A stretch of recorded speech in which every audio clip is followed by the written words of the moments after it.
Thanks very much for inviting me back. I don't get invited back very often. No, I do. I have been.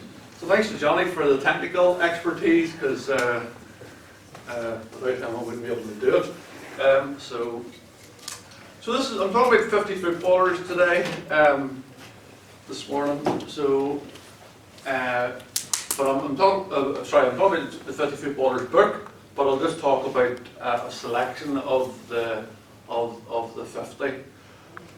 So the book's here. This is it. And thanks for buying the last time. I don't remember you buying it, but I think you did. So I'm joking. Got a receipt, do you? Did you get a receipt? Yeah, shows you a receipt. So yeah, I'll talk about 20 of the guys, and they're in chronological order. Just for Johnny, that means date order. Does this mean I'm getting picked on our Jack this week? Absolutely, yes. You can see why Jack's not. He's bailed. He didn't want to be slide again. So I'll try to project from my diagram at all times, my diaphragm. If you can't hear me, just point up. Just use that finger, please. Don't otherwise it'll be getting the wrong kind of message. So I'll rattle through these and these 20, and so this is the book here, the front cover there. So you can see that I've done it in kind of in team formation, you know. So there's 1 to 12, like that, like it used to be in the old days. So I've kind of tried to select particular ones in their position. So the number 1's Harry Gregg, and then the centre backs include Ryan McBride and Alan McDonald. Then George Best is there as well, Wilbur Cush. So I'll mention a few of those guys. And then the substitute is Bertie Peacock. You might have heard of him. So they're all around all around Northern Ireland. So they're not just in Belfast, but I've tried to get a bit of a spread geographically. So for example, I've been down in Fermanagh, taking photographs and headstones, and I wonder why I'm single.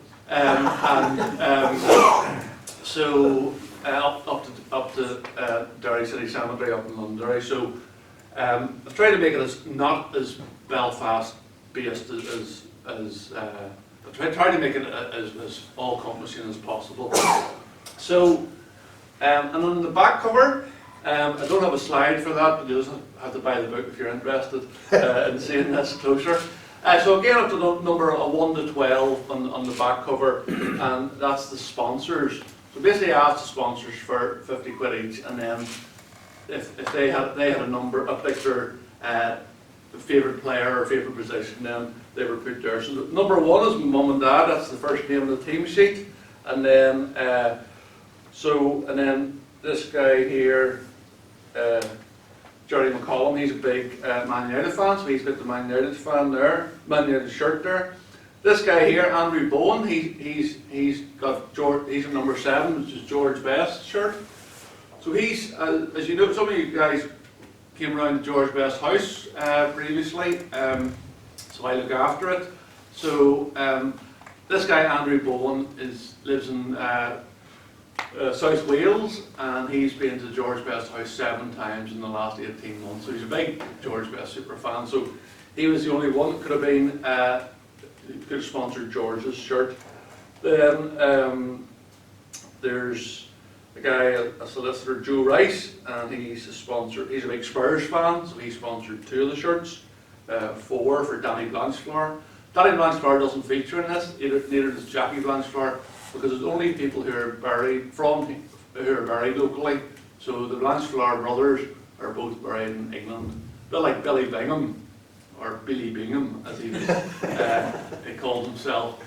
He sadly passed away recently, but he's buried over in England as well. So, and then the number 9 then is my daughter, and she's a big Aston Villa fan. So, any Chelsea fans here?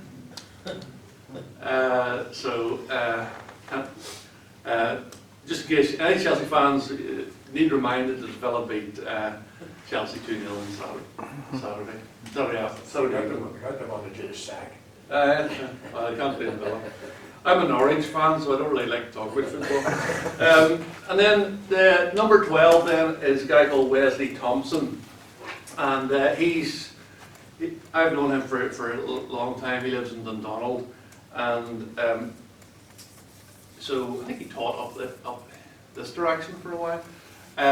But he said at his age 74, he's only fit for his place in the substitute bench. So then he's the sub here. Didn't like to tell him that Ivan Toe, number 5, turned 81 last week. So Wesley's a spring chicken compared to Ivan. So yes, I'll rattle through 20 of these 50, and if you have any memories yourself, I haven't finished the sentence. If you have any memories yourself of of these footballers, sure, feel free to shout out, and I might regret saying that, but and contribute your own stories to the people. But you'll not have heard of the first few guys, but certainly maybe the more recent ones you will. So again, I'll just fire through them. So this is the first one. This is City Cemetery, and this is the final resting place of a man called Alexander Crawford. So you can see the grave's quite overgrown, and Alex is commemorated on the side panel here. He was born in Belfast about 1869, and he signed for Cliftonville. He was unable to establish himself at Solitude, so he joined Distillery. So Distillery and Cliftonville were two of the biggest teams in those days. He developed into one of the most accomplished and popular players in the game. With Distillery, he played in 2 consecutive Irish Cup finals, the first in 1888, and then he re-signed for Cliftonville. In his first season back at Solitude, played in another Irish Cup final. That was the same year that the Irish League was founded. Cliftonville finished 4th out of 8. Crawford then rejoined Distillery in 1891. It was only a brief return as he was back to Cliftonville for the 1892-93 season. Then in his 4th Irish Cup final in 1893. He won the first of his 7 Ireland Cups in 1889, and during the 4-year international career had the honour of captaining his country. In October 1896, he took ill with a severe attack of gastric fever not long after playing a match, and passed away 3 weeks later at the tender age of 27. He was registered as living at Foxvale House, which stood opposite Harding Memorial School on the Craig Road in East Belfast. So he's from quite a wealthy family. His father here was a magistrate, and that's Alex there with one of his Irish Cup medals. It's a guy who wrote Cockcroft, Michael Cockcroft, who did the foreword for this book, and he also helped me at the launch recently. And he owns that medal. He runs a Facebook page called Northern Ireland Football Museum. So it's a fantastic resource. So he collects medals and shirts, etc. So that's a medal of Alex Crawford's that he has. Just speaking about Alex Crawford there and signing a number of times for the Whites, for Distillery, it reminds me of, I think I talked about him the last time I was here, Bertie McMinn. He was from this neck of the woods. When he passed away, he was the manager of Shankill United. So he signed on a number of occasions for the Whites as well.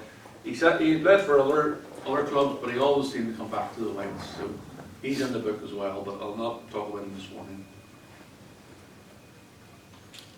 Of course, I should have said earlier, I'm an Ards fan. It doesn't make me a bad person. But Bertie McMinn, one of the teams he played for was Ards. You can remember him scoring directly from the corner at Ballyskye, but playing for Ards. So. But he's buried in Roselawn. So the next one then is over to Carnmoney, St John's, near the Carnmoney Cemetery. And it's a man called Tom Scott. So you can see the big headstone here. It says, erected by Cliftonville Football and Athletic Club to the memory of Tom Scott, for many years a faithful and valued member of the team. Born 9th August 1873, died 12th May 1908. And he was a multi-honoured goalkeeper. He won his first Ireland Cup in 1883 as a 21-year-old, whilst playing for Cliftonville. Over the next 6 years, he was a virtual ever-present on the international stage, winning 13 caps. In 1887, he won his only Irish Cup medal following a 3-1 defeat at Sherwood Foresters at the Distilleries Grosvenor Park ground. His time in solitude also brought success in the County Antrim Shield and the Charities Cup, prior to a move to Partick Thistle in 1898. However, he lasted just over a month in Scotland, leaving following a dispute with the management over money. On his return to Belfast, he resumed his career with Cliftonville and regained his place in the Ireland team. He remained in the books of solitude until retiring at the end of the 1902 season. He was a sickly man even in his playing days, and he succumbed to tuberculosis on 12th May 1908, aged just 34. So that's Tom Scott there. And then this plaque here, it kind of sits here, and it says Tom Scott interred there with a big finger pointing towards it. So it's right. It's very strange that. So this is a reasonable size of a plot. So people want you to know that Tom actually he's buried there. So I haven't seen that before. Like a big finger pointing towards somebody's exact grave. Excuse me. Before meeting the start, I was eating through the book, and I came across. You've no trouble sleeping then? No, 23. And out of the corner of my eye, I caught that photograph. I thought that was Dick Keith. Does anybody else think I see a similarity there? Dick Keith? Dick Keith, yeah. Right. Linfield and Newcastle. Do you not see a similarity, Tom? Or Jim Ross? If it is him, then I've put the wrong photograph, then we'll keep it our secret. He looks a bit like Big Paisley. Oh, he does, but never. So, as an Ards fan, I have to have an Ards player in. So this is over in Ballinderry Middle Graveyard outside Lisburn, and this is a man called Andy Bothwell. He was born in Kildare Street in Belfast on the 7th of October 1900, the second youngest of 5 children. He joined the mighty Ards in August 1925. He's laughing. He proved to be one of the shrewdest signings that the club would ever make, not that there's much competition. He made 95 appearances and scored 37 goals over 3 seasons. During his time with Ards, he won 5 international caps for Ireland, the very first Ards player to gain international caps. In October 1925, after only 10 appearances for Ards, he achieved his first full international cap when he was chosen as the only Irish League representative for the Ireland team against England at Windsor Park. The blue-shirted Irish, including the legendary Elisha Scott, who I'll mention shortly, gained a credible scoreless draw on 24th October in front of 35,000 spectators. Bothwell was a bus conductor in Belfast, and he was Ards' top scorer in 1926-27 with a total of 20 goals. He contributed towards an Irish Cup final victory versus Cliftonville. He played his last game for Ards on 21st January 1928, a 4-1 home defeat to Belfast Celtic. Sadly, Andy Bothwell died aged only 27 on 4th February 1928, with the cause of death given as peritonitis brought on by a burst appendix. So the first 3 guys are all very sadly died very young. You can see Andy Bothwell there with one of his international caps for 1925-26 season. So that's an Ards player. I suppose I don't really talk about being an Ards fan because they're so rubbish, but I can say these days. But I can say that they did the last game that they won. They beat Dundela 5-1. So not very often. Winner played for them. Who? Ards. Who did? The World Cup winner played for them. George Eastham. Yeah. Well, there's 2 George Easthams, as you perhaps know, played for Ards. So there was the father and the son. So yeah, I think George Eastham Jr. was in the panel of the 66. 22, yeah. He didn't play. They all got medals, they were all awarded medals. Yeah. In the end, yeah. So no, Tommy Dixon's not in it because he's the Duke of Windsor, because he was cremated. So I'm only putting in burials for we can see. But there is a Tommy Dixon mural. Do you know about that in Tokmona? No. There's a Tommy Nixon, sorry, mural in Tokmona. So I don't know if he's from that neck of the woods or whatever. And sorry, another player was Billy Nixon. He was for a long time a manager in the Shankill Leisure Centre. That's right, yes. He was an Irish legend, and he also played for Norwich, I think. Yeah. One of the Billies played for Norwich, so But he's still not about, like, you know. you would occasionally see him at the Duns games and the Irish games. Yeah, I think he could still get a game, certainly for hours. This next one is Paddy McCann, and this is down in Bangor New Cemetery. Now, as it's new, it's actually opened at the start of the 20th century, so it's not that new. But you can see that his headstone, all it says is McCann and then RIP at the bottom. And there's a photograph of him, of Paddy McCann. So he was born in 1881, and he played a number of sports. He was a member of the Dolphins GAA club, and he won 3 All-Ireland Senior Football Championships with Dublin, and was also an accomplished sprinter. He then, after the GAA banned the playing of foreign games, he joined Belfast Celtic, and he lined out regularly as fullback over 4 seasons from 1906 to 7. And he played in that side that won the City Cup, and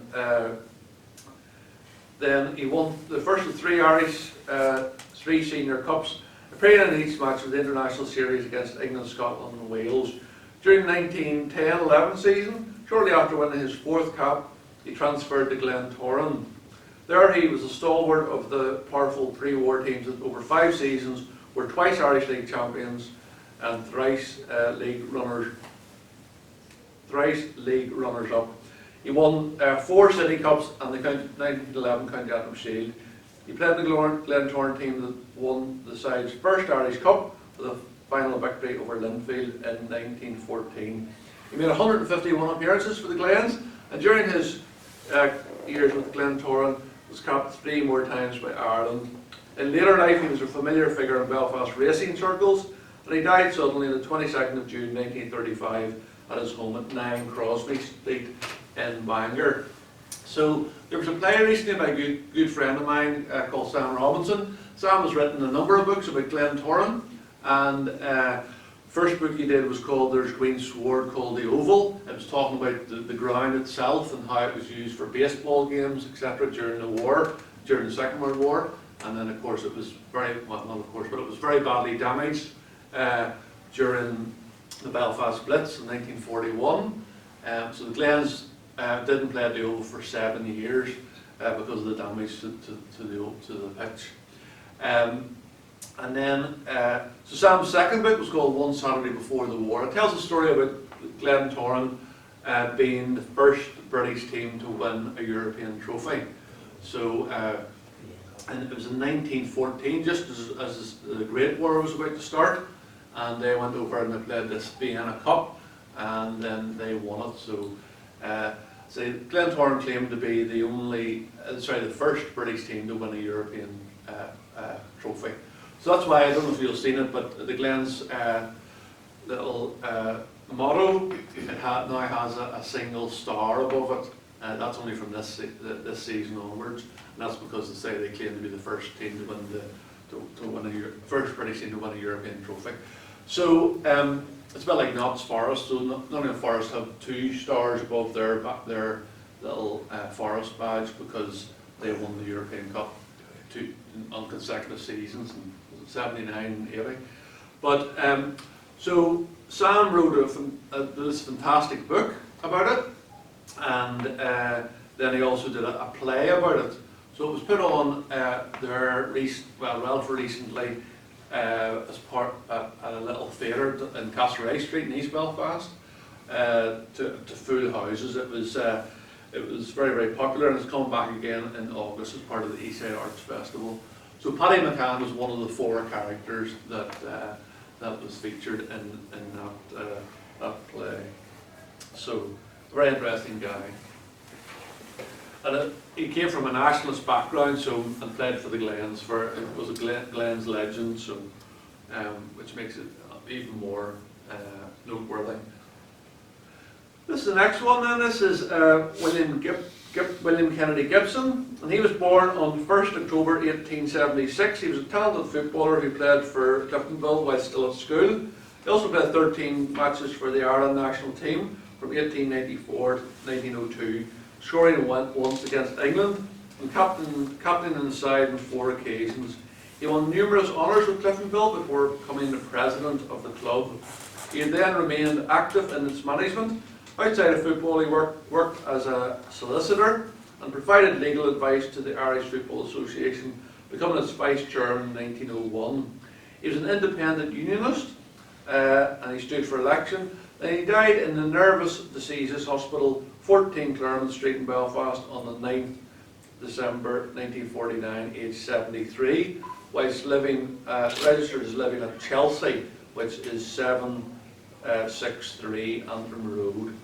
So the Gibson Cup, presented on an annual basis to the league champions, including in 1958, ours, is named in the Gibson family's honour. So that's William Kennedy Gibson. His dad was an interesting guy. He was a guy called Andrew Gibson, and he was a Scot, and he collected Burnsiana, which is the works of Robbie Burns. He was the governor of the Linen Library, and then he sold the collection to the library for £1,000. So that's who the Gibson Cup is named after, that family. I do have a photograph, I didn't bring with me, of ours lifting the Gibson Cup in 1958. You can see it's a collector's item. This is the next one, over to back to the city cemetery, and a few who might recognise this. Any Liverpool fans here? Yeah. All quiet at the Oh, moment. yeah, he ticked the no publicity box. Yeah. Well, this man is. Do you recognise this man? No. It's Elisha Scott. That's right. Right. There are no prizes, I'm afraid.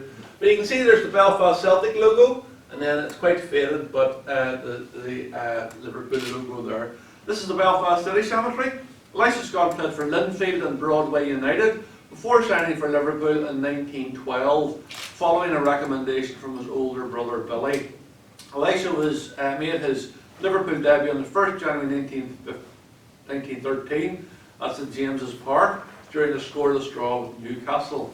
Then the Great War happened, but he firmly, after the Great War finished, he finally established himself as Liverpool's #1 and was a major part of the back-to-back championship winning teams of 1922 and 23.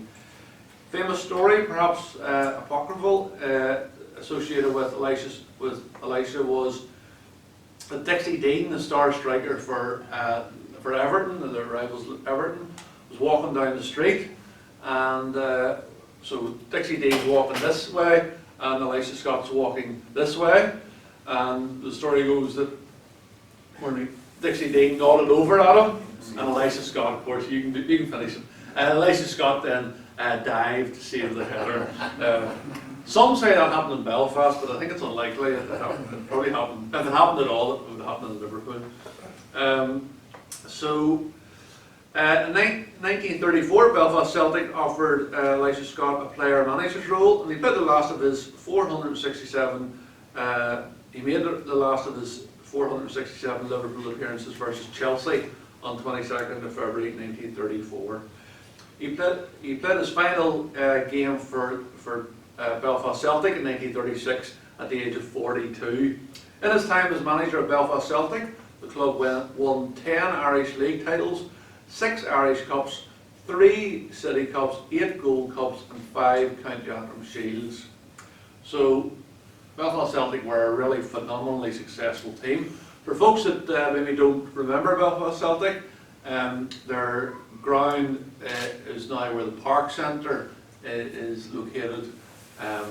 So So sadly, there is a little museum in the Park Centre to, it's not very often, to Belfast Celtic, but there's sadly no kind of reminder of what a successful team they were back in the day. I think the Belfast Celtic name is used by maybe a team previously called Sport and Leisure, but certainly they don't play at the same level as the original Belfast Celtic.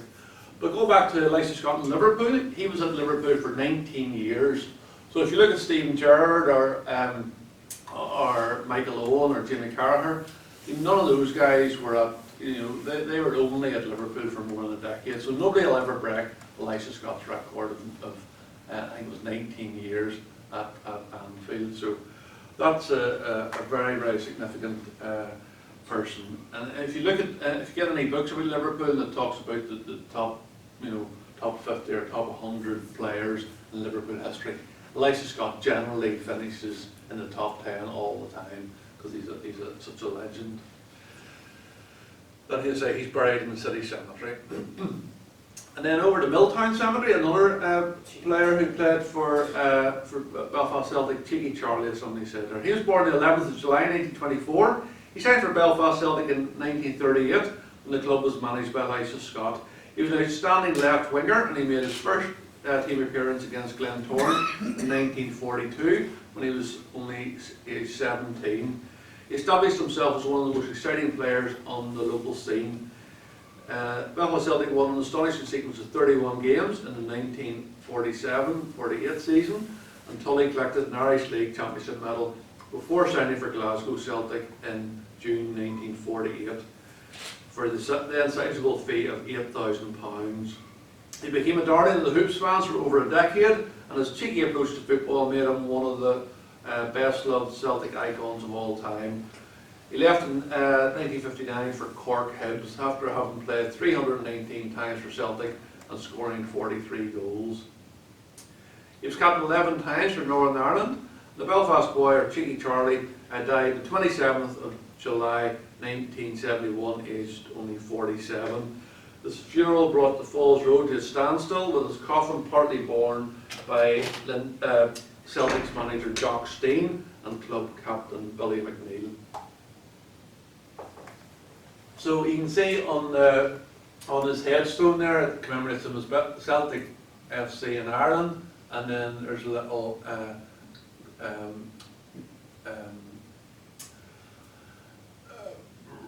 flower arrangement, what's it called? Wreath from Celtic and also both from Belfast Celtic, and then this is from Glasgow Celtic here, and there's a little plaque then, which there are on a number of graves in Belfast, particularly in Milltown. It just says commemorates Cheeky Charlie. He's also the manager of Portadown and Bangor. You'll have to excuse my strong language there, mentioning the B word as an Orange fan. So that's Charlie Tully there, and a little signature as well. The next one is one of only two women I'll talk about, and this only one of two women that feature in the book. This is down to the St Mary's Roman Catholic graveyard at Greencastle. So basically, if you're heading out of Belfast along the Shore Road, before you get just opposite where Pastor McConnell's church is, there's a little there's a chapel in there, and behind there is where Molly Seaton is buried. So you can see here she's commemorated as Big Molly. I don't know if you'd call her that to her face. But she was a very good footballer. She was born in North Belfast in 1905. She lived in Dandy Street, so she's popularly referred to as Dandy Street's answer to George Best. She worked in Belfast linen mills. She was tall and very strong. She became a noted footballer, famous for her hard tackling, and formed a local women's team, Castle Rovers, and was a star player for them. She gained celebrity status in Belfast football, known for her strong personality as well as her dominance on the pitch. She played for many different teams, and she also captained the Ireland team against teams from England, Scotland and France. In 1927 she joined the best team in Scotland, Rutherglen Ladies. She knew her worth, and Castle Rovers paid her 10 shillings a game. She even had her own agent, Joe Farrell, who managed for her to feature in newspaper advertisements. aimed for female readers. She was known for liking of tobacco and beer. She was often to be seen in pubs like Morrison's Bar or the Edinburgh Castle Hotel. But after the 1930s, she faded to the margins of history, and she died 12th January 1974, aged 68. So it's only been recently that researchers, including the likes of a guy called Steve Bolton, he started to research and to publicise Molly's career. And I don't know if anybody saw it, but there was a programme a year or two ago on the BBC called Rough Girls, and it was about female footballers. Back in the 30s, when ladies football wasn't as popular as it is these days. Another lady who would have played around that time, and I don't have a photograph of her. I'm really struggling to get a photograph of her, but you can see over to the right of of that photograph, she's commemorated here, Selina Blanchflower. She's known as Sis. So she was, her maiden name was Ellison, and she lived at Elmdale Street in Belfast off Bloomfield Avenue. She's a very good footballer, and she captained Bloomfield Ladies. According to his son William, who I spoke to on the phone in 2020, Sis's footballing sons Jackie and Danny gained their sporting prowess from their mother. A fact confirmed by Danny himself in an article entitled "My Mother Was an Inside Right." So a sister, and that's how they met, through the football, the parents. After Sis and John Blanchflower married, they moved to Dunraven Park and then Grace Avenue. So they lived for many years in Dunraven Park, which is off Grand Parade in East Belfast. But then the Ulster History Circle went to put a blue plaque up at the house. But the people who were living in the house at the moment, objected. So I didn't want the plaque with anorexic me coming around and showing people this house. So, but thankfully then the Blanchflowers had moved. They moved around the corner to Grace Avenue, so that, and the people who were living in Grace Avenue didn't object to this blue plaque being put up there. So there's a blue plaque to Danny Blanchflower put up in March 2015, and amongst those who attended that was Pat Jennings. So people know about Danny, but they often forget about Jackie. He was the eldest son. He played for Manchester United on 117 occasions. He won 2 league titles, and he had 12 Northern Ireland caps before his career was cut short due to injuries sustained in the Munich air crash. So he never really played again after the Munich air crash due to a combination of physical and mental injuries, mental trauma. People know about Danny though.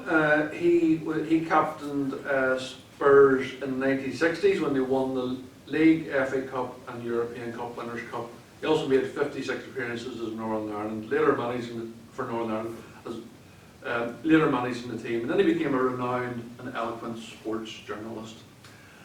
So their mother, Sis, she was living at 1 Kingsbrae, in other words, near King Square Shopping Centre, when she died on the 9th of September 1974, aged 72. But when I spoke to William, he lives now in Whitehead, so he's a brave old age, and he said that near neighbours were the Binghams, so that as in Billy Bingham. So apparently when the respective sons, usually Danny and Billy, went to play for Northern Ireland, the men stayed at home and the woman went to see the football. So that's quite unusual. Same thing goes with George Best. You know, with George Best, as folks maybe have said when he came around the house, he attributed his sporting prowess to his mother, who was a very good hockey player. His dad was also a good footballer, played for Cliftonville for a while, but he really attributed his sporting prowess to his mum. So a bit like the Blanchflowers. So the next one then is down to Lurgan. I don't like to spend too much time in Lurgan, But despite my family being from that neck of the woods originally, or some of them, this is the legendary Wilbur Cush. He was born on the 10th of June 1928, and he started his career with Glenavon in 1951-52, helping the Lurgan Blues become the first club from outside Belfast to win the Irish League. 5 years later, he followed up with the second league title. In 1956-7, he was named as the Ulster Footballer of the Year. He moved to Leeds United in 1957 and took over the captaincy from the recently departed Leeds legend John Charles. He was a very versatile player who could play in a range of positions.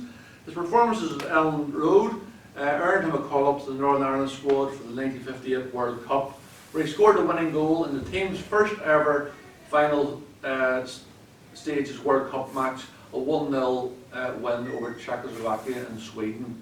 He also played in the subsequent games versus Argentina and West Germany, as well as the playoff again versus Czechoslovakia, and when the side's 2-1 victory meant that they reached the quarter-finals.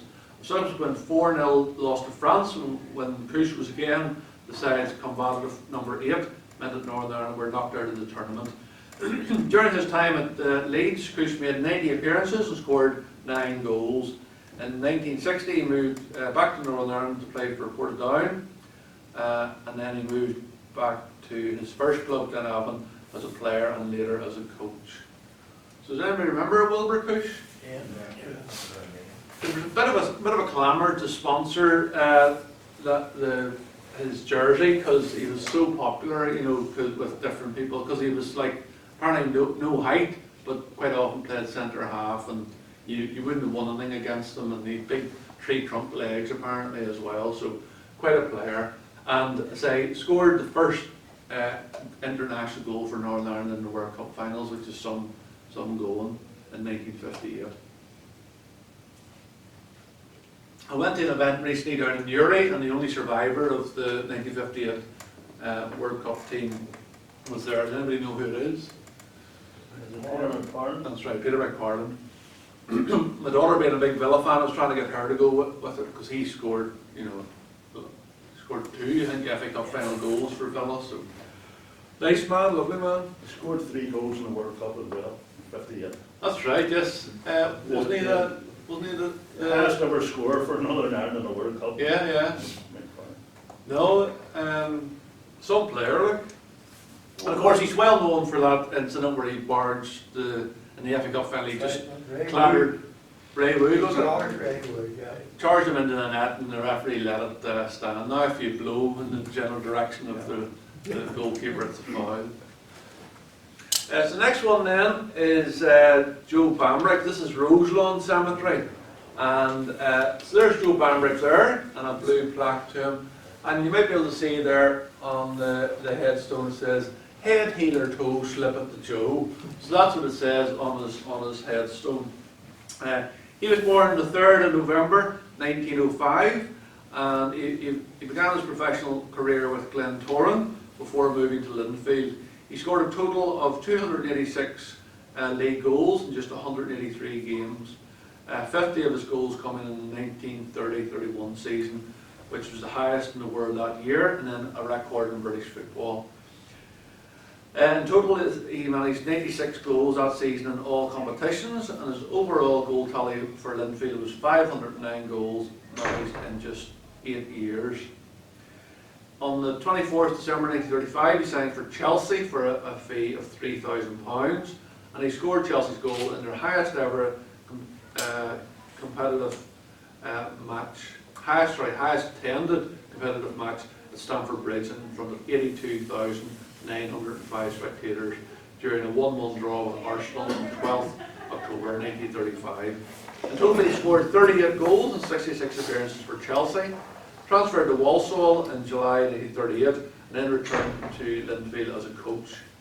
He scored 12 goals in 11 games for Ireland, with his 6 goals for Ireland against Wales at Celtic Park in Belfast on the 1st February 1930 and a 7-0 win, still remaining as the record score for a British Isles player in an international fixture. So you can see there, the blue plaque commemorates Joe Bambrick, 1905 and 1983, double hat trick for Ireland 1930, and he lived here. And that's in Rawdon Street, 219 Rawdon Street, and he was living there when he died at age 77. So I'm sure a lot of folks would know, have heard of Joe Bamber. So I think it's quite cool that it has that in his head, heel or toe slip of Joe on his headstone. The next one then is, this is over at Knockbreda Cemetery. So folks of a certain generation will know this as the shopping centre here is Supermac. Now, it'll always be Supermac for me, but now the Forest Side. And this is Samuel Stuart Moore, better known as who? Sammy Moore, SS Moores. So he was a goalkeeper and he played for Bangor, sorry to use strong language again, for whom he featured in the 3 games that took to settle the Steel and Sons Cup final in favour of Crusaders in 1922-23. 2 years later, then with Willowfield, he had more luck as he claimed an Intermediate Cup winners medal. He then returned to Bangor again and finally joined Cliftonville until his retirement. He was also a good golfer and he had a handicap of 3. In 1946 he partnered with Fred Daly, who would soon become an Open champion in a Pro-Am. He was also a strong swimmer. He played water polo for East End for 25 years, including an appearance at the 1928 Olympic Games in Amsterdam. At cricket, he was a skilled batsman, bowler and slip fielder. He played for Nettlefield in the Belfast Cricket League. When his illustrious sporting days were behind him, he became a director at Distillery and Ards. He saw the light, obviously, went from Bangor to Ards. And he was a member of the County Antrim FA's council for many years, regularly accompanying the Northern Ireland international squad on foreign trips. So of course his name goes on, it remains in people's memory because of SS Moores. The company's the shop's still open, still trading. So his name lives on, SS Moores. So I do a thing with a local actor called Stephen Beggs, where we organise a tour of different cemeteries. So one of them is Knockbreda, and where Stephen plays the role of a couple of 12 of the characters in the different cemeteries. And the time that he plays for, sorry, the date that he selects for SS Moore is that when, as I mentioned, he went to, because he supplied the kit to the Northern Ireland squad, he would have gone on all those trips, and then so the time that Stephen plays the Sammy Moore just after he'd fallen off a camel on an international trip to somewhere in Africa. So folks who knew Sammy Moore in later life might remember that he walked with a limp because he fell off a camel in Owena on an international trip with Northern Ireland. So, bit of a character. The next guy then is this Michael Goddard, and he was a Dundela legend. Sadly, on the Friday the 25th of August 1985 at Steinmore Park, which was Michael's 30th birthday, he died during a game against Dungannon Swifts. He was struck by the ball on the chest, leading to his collapse and death. During the stellar 10-year career with the Duns, Michael won a range of silverware, and as his manager, now the late Mervyn Bell, fittingly said, Michael was a true professional in every sense of the word, even though he was still an amateur. In 2019, the now late Mervyn Bell also stated in an interview with the Belfast Telegraph, football has given me many great memories, but what happened to Michael will haunt me for the rest of my life. Joe McAree, whose son now manages the Glens, he was in charge of Dungannon Swifts at the time, and in June 2021 he told the Belfast Telegraph how Christian Eriksen's on-pitch collapse during UEFA the Euros 2020 brought back dark memories of the incident. There's a mirror dedicated to Goddard along with a collection of his medals feature in the main room of Dundela's social club. So on the top, this is Bangor Clandy Cemetery, where my paternal grandparents are buried, not far away. So that's the Steel and Sons Cup final, and he medals, right? And you can see that he was a Manchester United fan there. So, and again, sponsored by SS Moors. So, does anybody remember that incident where he died on the pitch? No. Then this is the next one. This is down to Hollywood Redburn Cemetery. This grave has been tidied up recently by a son of Harry Walker's called Brian Walker. So you can see here, he died 14th December 1996, and then he's commemorated here as Harry Walker, Belfast Celtic. Does anybody remember Harry Walker? Was he with Glentoran? Was he in German or something there? He was with Glentoran for a while as their manager, but he's best known for his time at Belfast Celtic. So, but I'm from Dundonald, as maybe said the last time. It doesn't make me a bad person, but Harry Walker had a shop for many years near Dundonald Cemetery, where it was like a toy shop, kind of sweet shop, confectionery.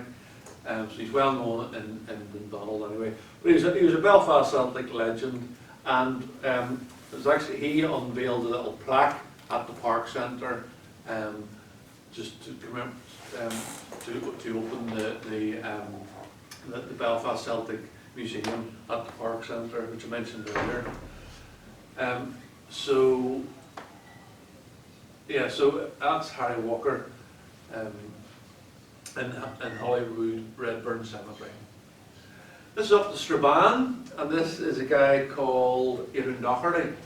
Now, he's commemorated here as beloved son and brother, died 9th June 2000, aged 26 years.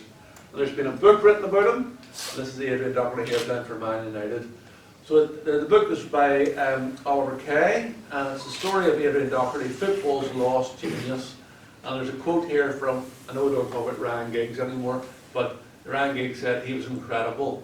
So he was apparently better than Ryan Giggs, or Ryan Wilson as he would have been in those days. He was born the 10th of June 1973, and he was once hailed as a prodigious talent and a contemporary of the class of '92. In other words, the team that Beckham, Scholes and Neville brothers and Mickey Butt would have played in. In 1990, Man United offered Doherty a 5-year contract, but he declined, instead opting for a 3-year deal, not wishing to be constrained by a long-term contract. On the 23rd of February 1981, a week before Alex Ferguson had planned to give him his first team debut, he suffered a cruciate ligament injury while playing in a reserve game against Carlisle United, an injury that would ultimately end his United career. So the story goes that it said he was due to be called into the first team squad, but because he got this cruciate ligament injury, then they selected the second best player in the team, a guy called Ryan Giggs, and then of course Ryan Giggs went on to have a stellar career. Sadly, Adrian Doherty's never played at the same level again after the cruciate ligament injury. In those days, of course, cruciate ligament injury was more or less your career over. These days, you can be back for the second half nearly if you get a cruciate ligament injury. I'm being flippant, but you think of Gascoigne when he wrecked himself in the '91 FA Cup final, playing for Spurs against Forest. That his career was never. I know he played for Rangers for a long, long time, but his career was never really the same after that cruciate ligament injury. So after the expiry of his contract, Adrian Doherty played 3 times for Derry City, but he retired not long afterwards from professional football. 2000 he took up work for a Dutch furniture company in The Hague. On the 7th of May 2000 he was found unconscious in a canal in The Hague. He spent more than a month in a coma in hospital before dying on the 9th of June, a day before his 27th birthday. I read that book. He wanted to be a rock star. He did. He wanted to be a footballer. He did. Yeah. He was. He went over to New York to what's the village called over there? The Greenwich. Greenwich Village. Yeah. And he was like he called himself something like hillbilly or something like that, and he wanted to be a rock star, yeah, so. I smoked dope and played the guitar as well as playing football. Oh, he wasn't playing football at that stage, yeah, but, yeah, because he'd done that. But, You don't know he was playing football as well. was that right? Not at the same time, though. No, absolutely not. So, yeah, quite an unbelievably talented fella. Some say that his premature death was an accident. I prefer to believe that. So, that's Adrian Doherty, and I say that's his final resting place at Melmount Cemetery outside Strabane. So, interesting if you've read the book. It's a great book. It's a good book, guys. Good read. sports book of the year. I can't really read that date, but it is a very good read. Other books aren't available, of course. So this is the next one. This is Roseland Cemetery. This is George Best. So when you see George is just commemorated here as George, you know, as a dear son, brother, and father. So no mention of him being like a sporting superstar. So you can see that people do come up and leave little trophies, etc., at his grave. Can't really say too much about George Best, but that you don't already know, especially because we're running out of time a bit. So, but you'll see that he's predeceased by his mum, who died in 1978, and then his father died 3 years after George died in April 2008. So the next one then is down to Bangor Clandyboy Cemetery. Again, this is Clancy McDermott. Anybody remember Clancy McDermott? Yeah. He spent 6 months at Distillery before signing for Glentoran, where he spent 15 years, interrupted only by brief sojourns with Fulham, Gravesend and Chelmsford. With the Glens he won the Gold Cup in 1941, and he was capped once by the Irish League in 1949, also voted the Ulster Footballer of the Year for the 1958-59 season. Elisha Scott once asked McDermott to sign for the club, counting out £400 in notes, but McDermott refused to be tempted by the move, apparently saying, "No way, how could I replace club legend Harry Walker, who I mentioned earlier." After his retirement as a player, he spent 13 seasons at Coleraine, followed by 2 as player manager of Bangor. He was a bricklayer by trade, but after his footballing career ended, he became a successful builder and publican, owning a string of exotic properties in North Down, and he developed a taste for expensive American sports cars, and even owned an Aston Martin. So he also ran a number of pubs in East Belfast, including Clancy's, which was at the junction, which was at Mount Pottinger Road, and he kept a lion in there on occasion. He had a pet lion, a bit like Buck Alec. He had Clancy McDermott had a lion. So if ever the natives were getting restless, he just used to bring this lion with him, and the guys were terrified of this lion. So has anybody heard the story about Clancy McDermott and his lion? No. Of course, I mentioned Buck Alec. Buck Alec, he's buried in Carnmoney Cemetery. I think his name was Robinson, but again, it doesn't say. It's just a standard headstone. It doesn't say anything about his past. So that's Clancy, and then this is between Carryduff and Ballynahinch. There's a place called Killiney. This is where St Andrew's Church. This is where Alan MacDonald now rests. He was born on the 12th of October 1963. He was a centre back. He spent most of his career in England with QPR, and he played 402 times in the league for the club over 16 years. He had also brief stints at with Charlton and Swindon. He was capped 52 times for Northern Ireland and played in the 1986 FIFA World Cup in Mexico. After retiring as a player, he briefly returned to QPR as a first-team coach before going on to manage Glentoran from June 2007 until his resignation at the end of February 2010. He collapsed and died while playing golf at the Temple Golf Club near Lisburn on 23rd June 2012. So you can see at the base of his headstone it says truly inspirational. Does folks remember Alan MacDonald? Yeah. The most famous thing I remember about Al McDonald was when apparently it was his debut. It was the game against England at Wembley, and a nil-each draw meant that both teams qualified for the World Cup finals. So there was the interviewer kind of was implying to Al McDonald after the game that it was a fix. You know, the two teams just took it easy on each other. And McDonald, of course, famously said, "If anybody wants to come down here and tell me it was a fix, I'll sort them out," or something like that. So he wasn't having the fact that it was a fix. So, but apparently that was his. If it wasn't his debut, it was his second game for Northern Ireland. So a bit of a legend. And his brother, Roy, he's still involved with Crusaders. So this is the penultimate one. Again, for Johnny, that means one before the last. This is up to Derry City Cemetery up in Londonderry, and this is Ryan McBride. So you can see he's commemorated here as Derry City captain with the Derry City logo there. He died 19th March 2017, aged only 27. He brief stints with Brandywell Harps Institute in the trial at Gretna in Scotland before he signed for Derry City in February 2010 and broke into the first team during the 2011 season. He made his debut against Drogheda, and then he was called into the League of Ireland squad to take part in the Dublin Super Cup.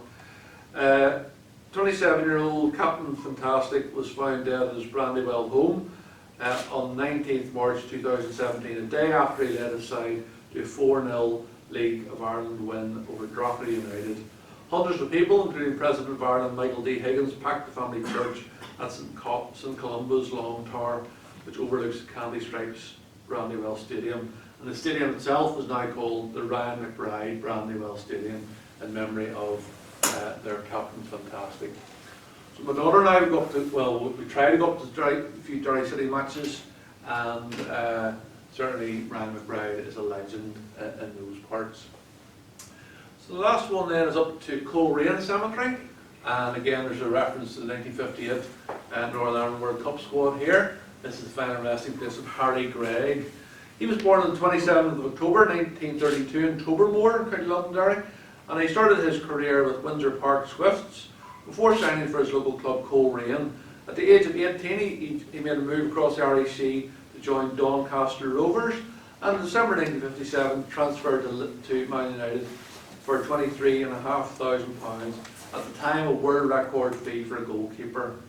He was a survivor of the Munich air disaster in 1958 and is sometimes referred to as the hero of Munich for his actions in the aftermath of the disaster, including his teammates, including Bobby Charlton, Jackie Blanchard and Dennis Spilett from the burning plane, as well as helping his badly injured manager. He also famously helped a woman and child to flee the wreckage.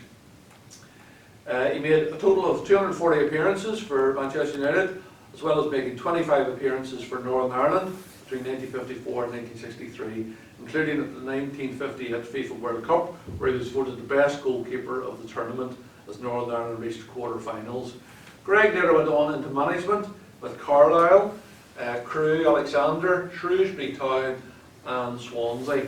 After his retirement from football, he owned a Windsor hotel in Port Stewart. He died on the 16th of February 2020, aged 87. So you can see there's a great image of Harry Gregg there on top of the headstone, Manchester United, Northern Ireland logos there, and then at the base of the headstone, Dare to Dream. Thank you very much for listening. That's me finished.